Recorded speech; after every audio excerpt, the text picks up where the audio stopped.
And next up is Andy Doyle.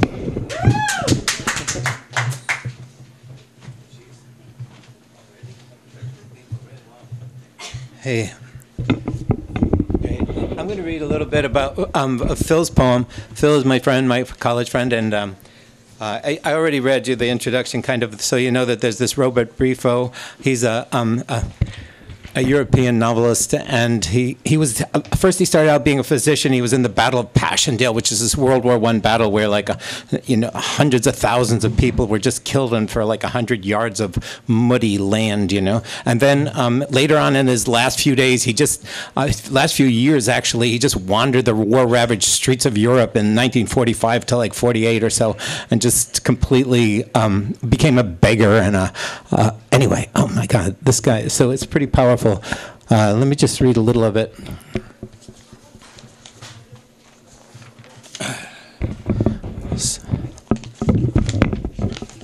You get this right. Here we go.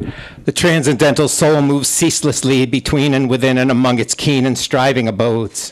When the transcendental soul of Robert Briffault departed his body in December of 1948, bound for the once and future semblance of a dreamer's swimming in a shallow, warm, and benignant Mediterranean sea that it might have once perhaps recalled, it had emerged from the still contours of many more full moons, 4 years in reposeful tranquility, as Briffault wandered among the war-ravaged cities of Europe, a vagabond in surpassing indigence, hunger, and sublime psychological reception.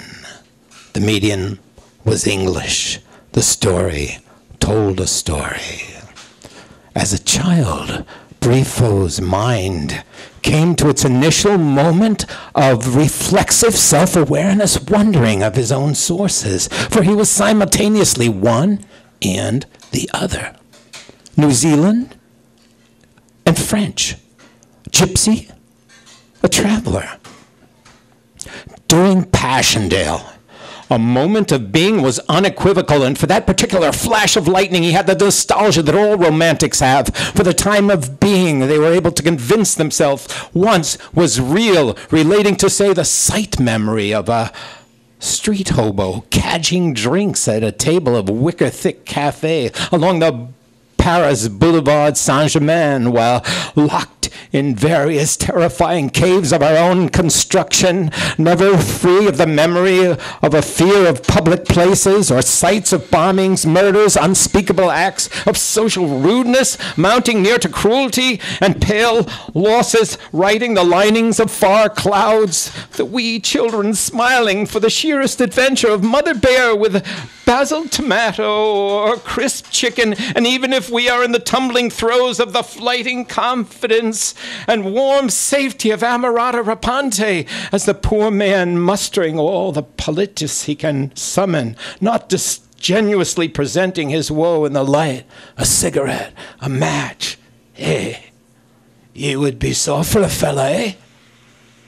For this conspiracy, the same pre-dead, and with the pausing, balancing the word against the wall of sound around the street with the gentlest whisper, a bit of whiskey, sir. Anyway, this is Robert Briffault. You have to kind of catch it. It's a long narrative. I'm just doing a little every month. But I actually have one of my poems, if you don't mind. I hope I'm not taking too long.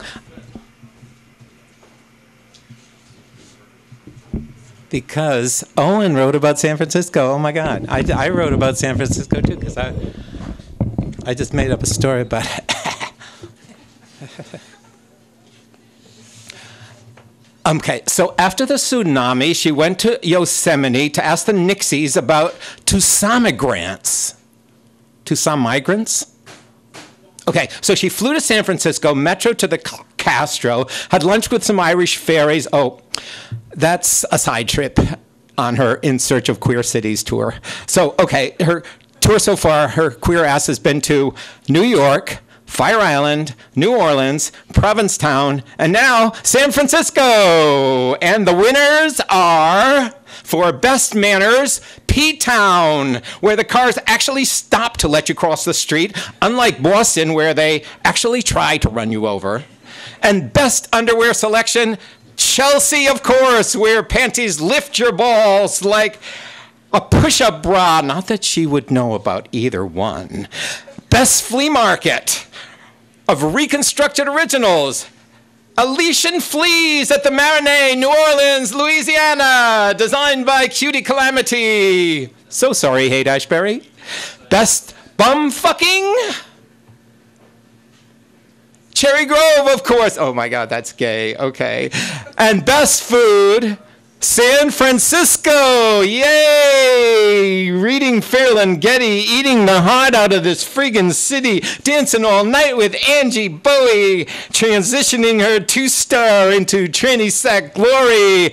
And a Madeline in the morning with Naomi from Nairobi, who's actually talking about climate grants. Oh, hey, I'm going to Yosemite.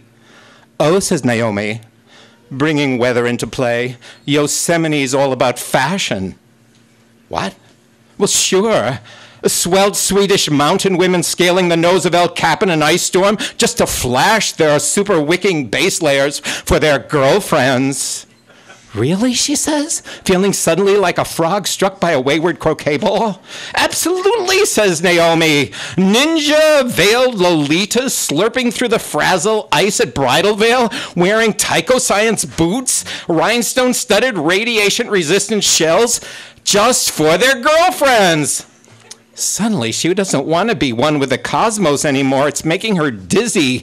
Suddenly, she's more interested in polyester than which planet is the evening star. So, who are you going as, Naomi asks. And she, like a mouse dying of thirst in a have-a-heart trap, wanders the retro shops of Hay Street, checks out school uniforms in Japantown, ransacks the bargain racks at REI, and ends up in Yosemite, turning Ranger Rita's head. Or is Rita just wondering what the hell is Princess Catgirl doing on Half Dome with a rusty pair of retro crampons when the whole friggin' park's supposed to be closed due to climate change? And she, fastening her forest girl harness around her spider-webbed, barely based, layered body, throws an ironic smile and a horse homespun hemp line to Rita and's like, you think they can keep a climate grant out of anywhere? Now, let's have a go at the Nixies. Thank you. Woo-hoo!